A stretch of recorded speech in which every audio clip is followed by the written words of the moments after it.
instances of FUD class, this class here, and we called the first one TC, the second one TC2, and the new object, this will be used in the new quite a lot to create new objects. It's a key command, and then that's a class again, but it's a constructor, and we explained that. So we've got two copies of this class. A class is like what do you call it again? It's like a prototype, and so you build a prototype of maybe a product, and then that prototype, if it's successful, will be distributed, will be mass produced, if it's going to be mass produced, and there'll be many copies of that original prototype on the market. And so a class is like a prototype, and you make a copy of it, and so you can make as many copies as you want. And so what I done is I done two copies, 1, 2, and we'll make a third one. I'll just cut and paste it because I'm going to demonstrate something. So it's a, and we're going to call this number 3 TC3, and so that's 3 objects of that one class we've created. Now each one's got a copy of every single variable inside the class, and we've assigned different values to them. Each one has got a copy of all the methods, all the things to do with these in this class. So it's a copy, but each copy can do different things. They're independent to each other, they don't know that each other exists. Each one cannot access each other's data unless we give it permission to do so. And so though each one has a variable called num2, num2 will start off at 27 for every single one of them when it's created, but if a copy changes that value, it doesn't change the value of the name2 in the other copies, and if they change theirs, it doesn't change the value in this copy. And so each one has separate variables with the same name and the same methods, but they all do the same job, but they're going to do different things to the data inside this class. And so what I'm going to demonstrate this. I've got 3 different instances of the third class, and so we know that if we look at what we have here, we've got name equals 14, right? And so if we use the print method, so if we go tc.name, that's going to print out the name 14, and the plus sign adds another string to what's getting printed out.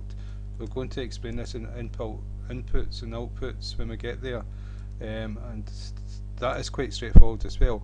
So what I've added to the 14 is a string with a space, and then I'm going to add something else to this to get printed out, and it's going to be tc2 dot name, and then I'm going to add another string with a space. Then I'm going to add tc3 dot name.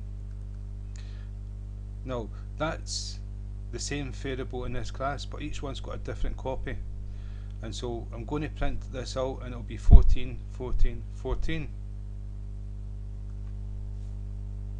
14, 14, because that's what the constructor initialized name as when we created the object. But what I'm going to do is, to demonstrate, I'm going to change tc.name equals 33. So we've changed name, but not in tc2 or tc3, but in tc. If we run the program, tc, the first one, tc.name, is 33, but the other two are still 14. And to show again, what we can do is tc2, or tc3, just to separate them, name equals 76, and if we run a program, 33 is the first one, and 14 has the TC2 has not changed, its copy has not changed, but TC3 has changed to 46 because we made that. And what we're going to do with TC2 dot name equals TC dot name plus TC3 dot name and minus, we're going to take 2 away from the total answer, so we're going to add these two together, which is 109. Then we're going to take 2, so it's 107. So there you go. So I hope that you can see by that when we're making the instance of an object, it's a copy, and we can make as many instances of that class as we want, and each one will have a separate, will have a copy of all the variables, data members, methods, but they're all independent of each other, and so you can, the changes in one will not affect the changes in another. So that's so I hope that's helped, and sometimes that's a bit difficult when you're starting off to appreciate that, you know, like objects, that it's a copy of the prototype, and so when you're changing the copy, you're not changing the original value which we've all got a copy of, and it doesn't affect other copies.